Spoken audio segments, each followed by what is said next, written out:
ঘূর্ণিঝড় মনে হয় আইলো রে। ওই দেখ ওই দেখ, ওই যে ওইদিকে বালুর মধ্যে প্রচন্ড রকম ঘূর্ণিঝড় উঠছে। এইটা মনে এইদিকে আইবো। আল্লাহ আল্লাহ তুমি রহম করো, আল্লাহ আল্লাহ তুমি সাহায্য করো। ওই ঘূর্ণিঝড় যদি এইদিকে আসে সব উড়াই নিয়ে যাবো। এই লোকজন সব যাইবো কই? আল্লাহ তুমি সাহায্য করো, আল্লাহ আল্লাহ তুমি হেফাজত করো, আল্লাহ। ওই যে আইলো, পালাও পালাও পালাও পালাও পালাও পালাও পালাও। আসলে রে ঘূর্ণিঝড় ভাঙ্গে চুরে আসো। পালাও পালাও, দৌড় দে দৌড় দে দৌড় দে দৌড় দে দৌড় দেওয়া ছাড়া উপায় নাই। দৌড় দিয়ে আগে উপরে উঠ।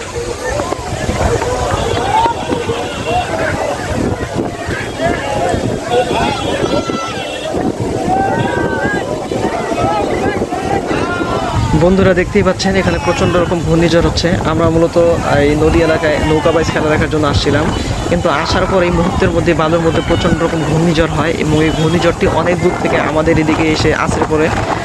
এখানে আশেপাশে যে উৎসুক জনতা দেখতে পাচ্ছেন তারা মূলত এখানে খেলা দেখার জন্য আসছিল। তারা আসলে কল্পনাও করতে পারে নাই যে এরকম ভয়ঙ্কর ঘূর্ণিঝড়ের শিকার তারা হবে। আসলে খুবই ভয়ঙ্কর রকম ঘূর্ণিঝড় হচ্ছে। আপনারা এখানে যারা কাছে থেকেই দেখতেন তারা বুঝতে পারতেন যে আসলে বিষয়টা কতটা ভয়ঙ্কর।